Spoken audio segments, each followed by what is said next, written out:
Good morning, students. This is Pradhan Saragi in front of you, and here comes with your new video on the topic of your first chapter, that is evolution of computer. And we are going to discuss about these two topics in this video in very detail. That first of all is history of computer, and the second is early computing devices. Okay. But here are some other topics in this video, in this chapter, that is history of computer, early computing device, generation of computer, characteristics and limitation of computer.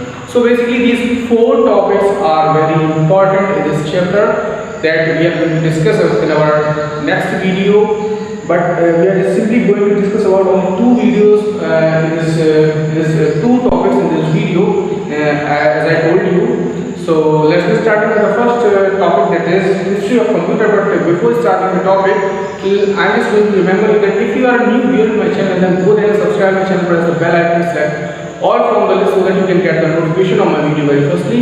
And if you like the teaching style, then you can press the like button also so that I can get motivated over here that I teach well or not. So let's get started with the first point or the first topic, that is history of computer. But before starting this point, I'm just going to tell you some external thing or some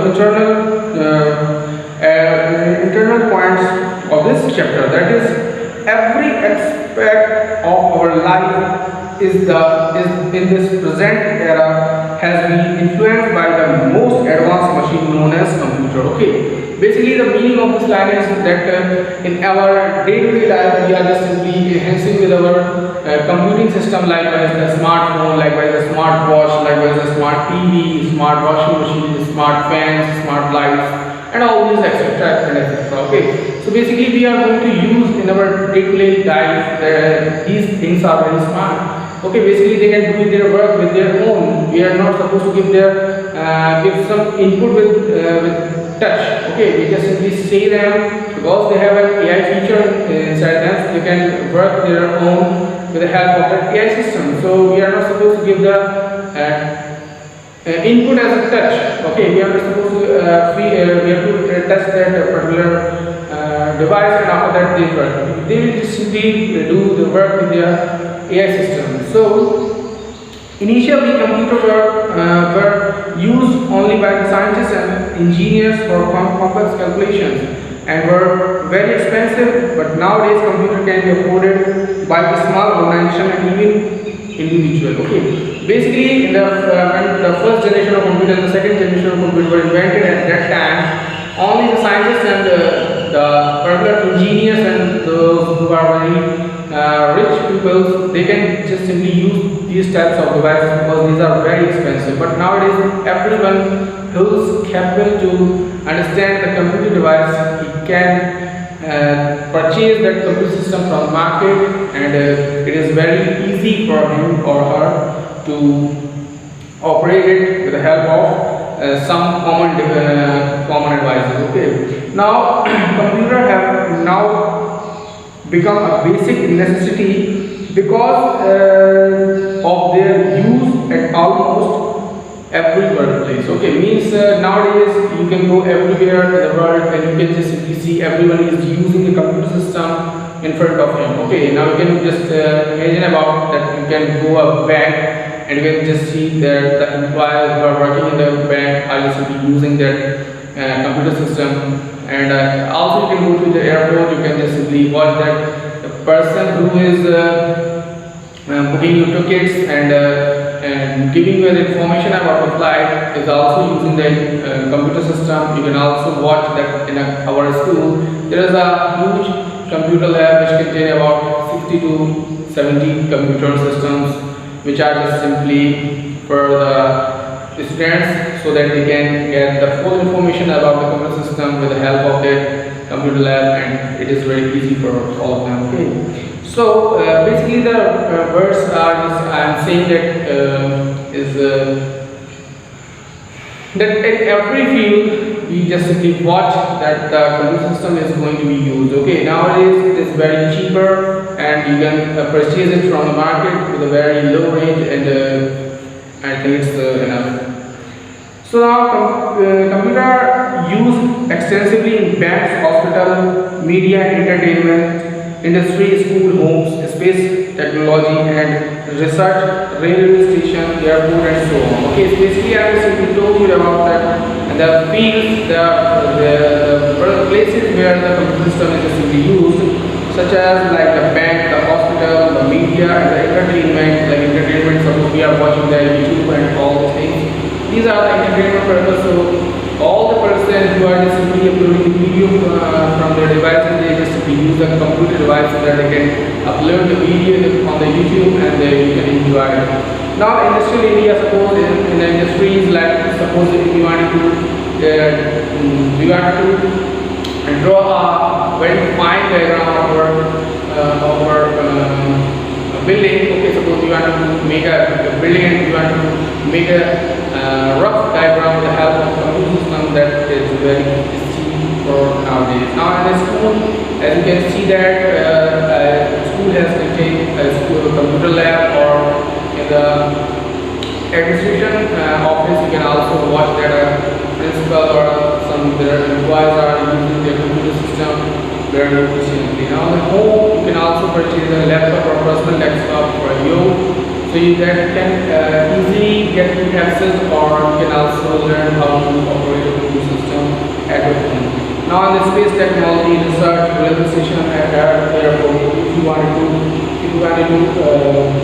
book a ticket or taking a reservation from the railway station, you can get knowledge that the person is sitting and you are talking with that person who booked my ticket from here to there is also using the computer system, as you all watch there. Okay. Now the term computer is derived from the word compute, which means calculate, but a computer is not limited to perform and only calculation. It means basically when a computer was designed, they are just repeating the word in our field, the basic need of the computer system is to use for the complex calculation only. But nowadays a computer cannot do only complex, it will do many more things besides complex calculations. Okay. So basically a computer is a versatile device that can handle different applications at the same time. Okay, so basically nowadays millions of calculations we can do with the help of computer device, as you all know. Okay, means if you execute millions of calculations at the same time, a computer can do it very fast, because supercomputer can do it very easily.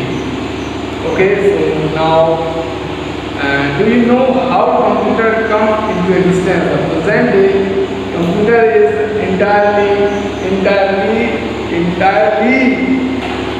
different from the earlier device that were invented for doing calculations. Okay, so I recently distracted by someone, so I'm not going to discuss his name. Just simply, do you know that how computer came into existence? So here is the basic point, that how we simply know that a computer come into our existence. Means there is a way, there is a line that describes that how a thing is invented.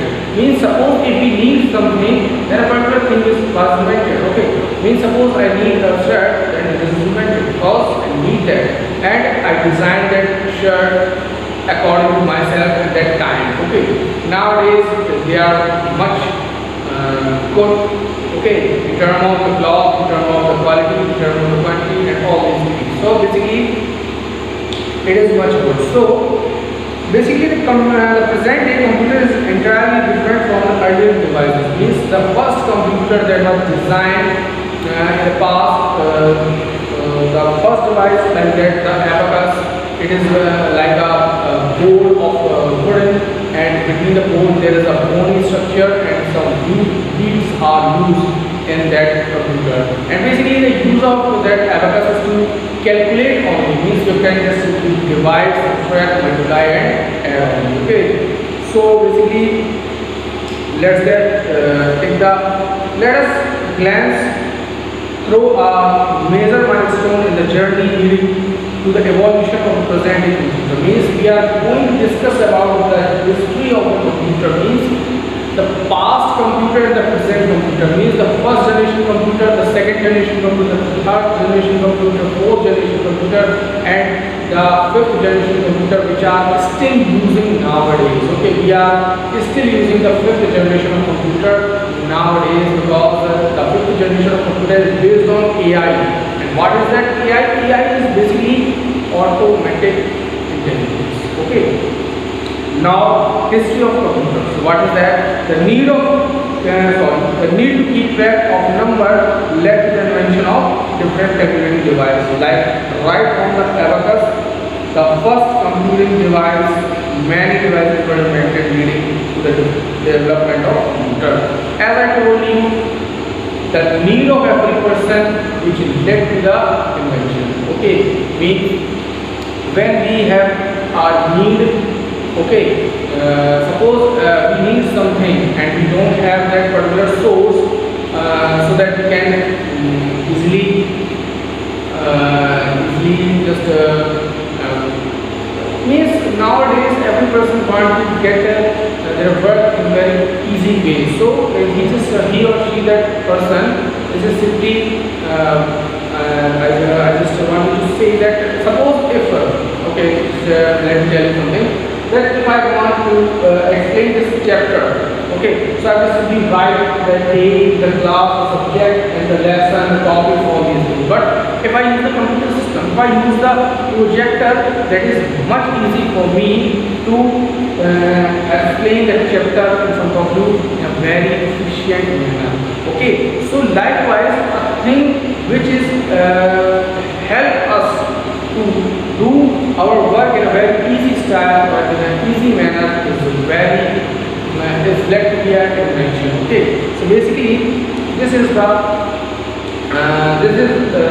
how a particular thing is invented in front of us. So basically now second topic, that is early computing device. So basically the history of a computer is simply from the abacus, starting from the abacus, and now it's the fifth generation of computer which is based on the AI system. So basically we are going to discuss about the from the first generation of computer to the till last means the fifth generation of computer, or you can also call that AI based computer. Okay, you can ask I will simply give you example. When the year was about to be 2000 or 2005, okay, at that time the mobiles, okay, I can show in 2005, might be, okay, take it 2008, when the mobile phones are just discovered.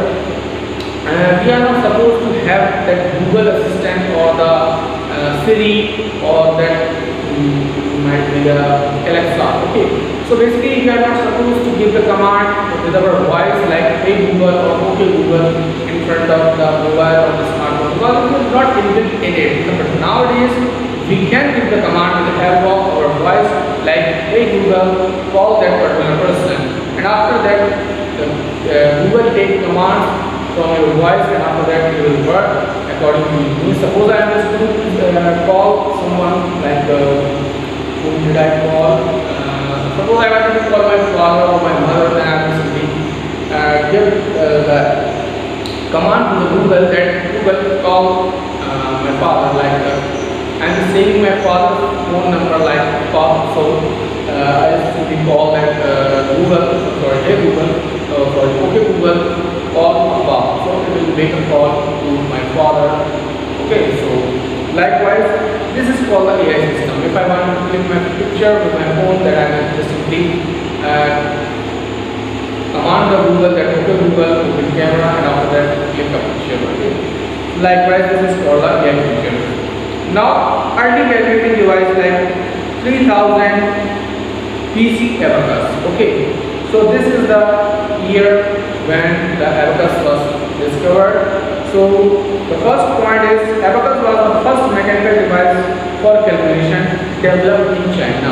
Okay, so basically that abacus is just a calculating device which is developed in China basically. Okay, so it was made up of wooden frame with rod each having beams. Okay, basically that frame is simply made up of wooden, and between that wooden frame there are some rods between them, and these all rods contain some beads.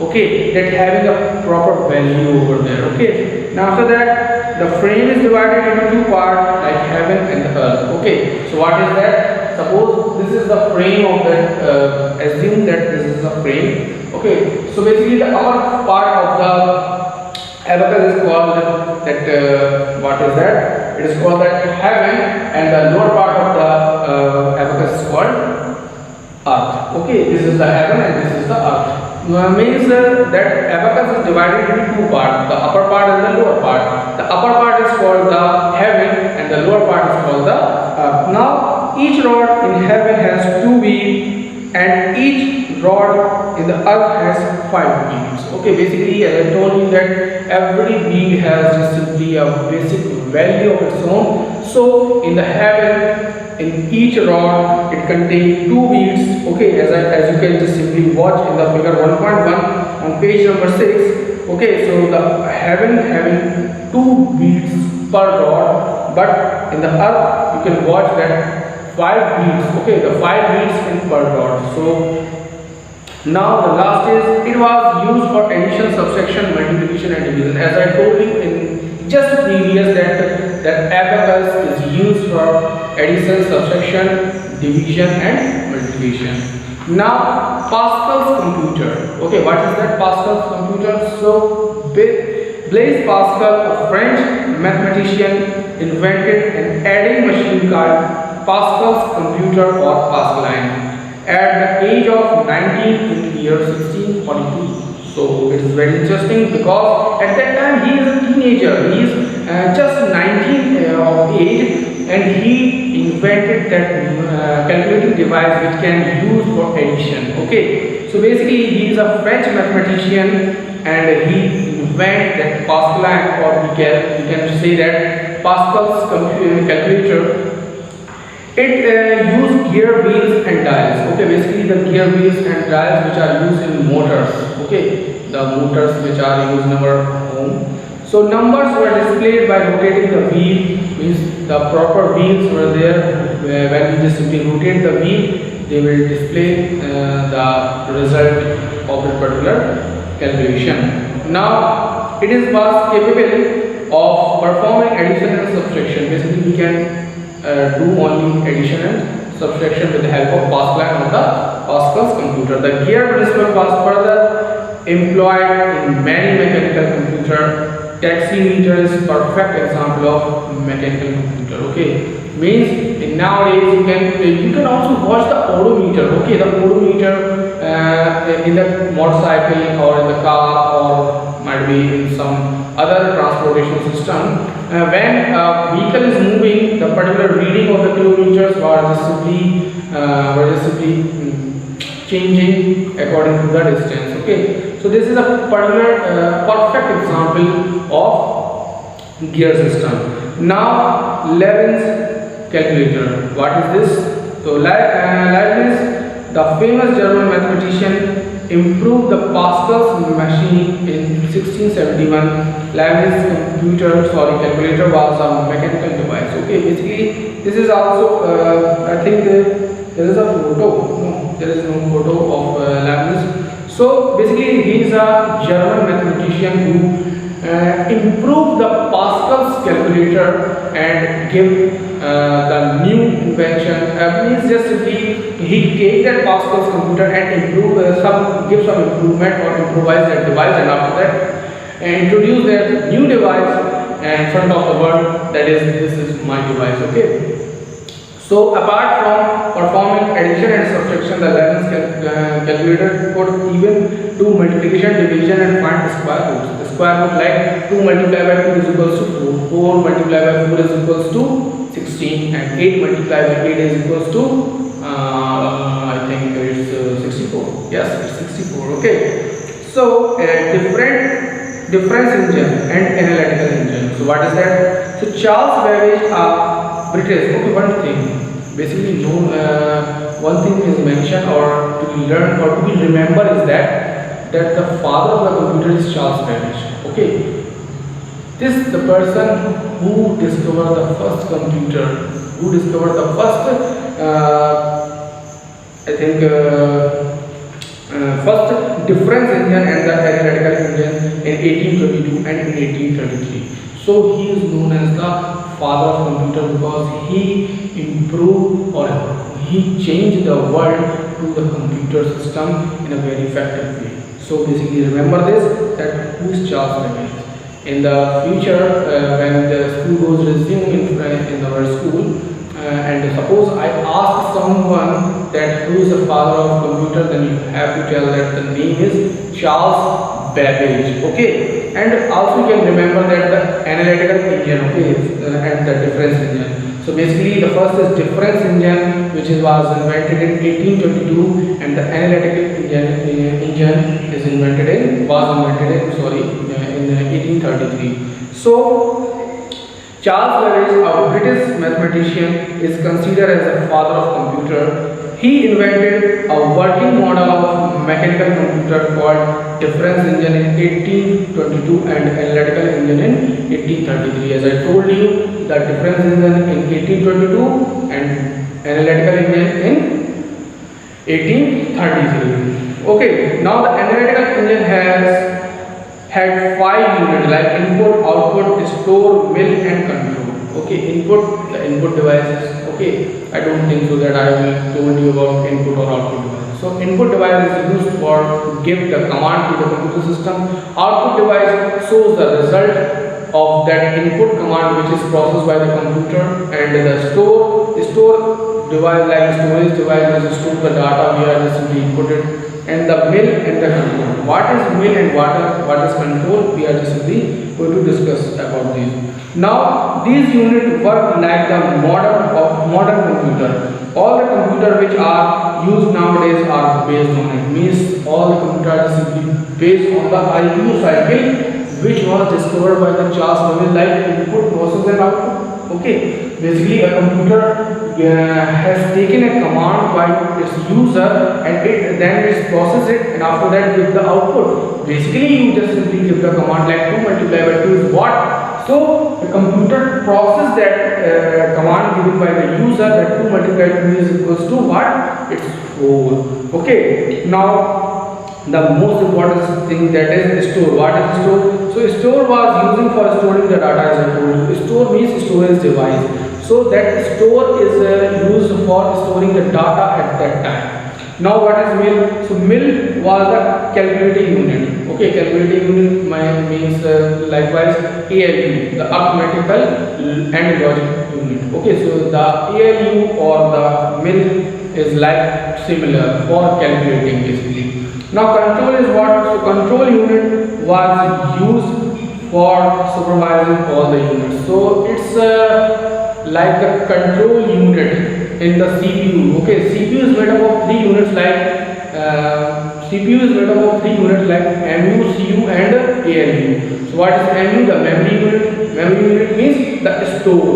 Okay, CU the control unit, that is control, and ALU arithmetical and logical unit. So basically these 3 parts basically complete just simply work for the CPU so that it can process your data that you give as an input, and after that show a particular output at that time. Okay, so anything else? No. Basically there are some other points like Boolean logic, tabulating machine, Mark 1, ENIAC, EDSAC, ADVAC or UNIVAC first, and after that the first generation. We just simply discuss about these points and topics in the next video. So wait for my video. I have just simply been late because that book was lost by me, and I think I don't think that the book was there, so that's why I'm just simply going to be late. But from now you will get your video very regularly, so just simply wait for it. I will upload the next video very soon, so stand. Just I'm going to remember you that I'm simply stopping this video but here because I don't think so that this video goes to be very lengthy, so I'm simply stopping this video here. But before stopping this video, I'm going to remember you that if you are a new viewer on my channel, then go ahead and subscribe my channel press the bell icon, select all from the list so that you can get the notification of my video very firstly. And if you like the teaching style of mine, then you can just simply press the like button also so that I can get motivated over here that I am teaching well or not. Okay, students, so stay tuned with my channel.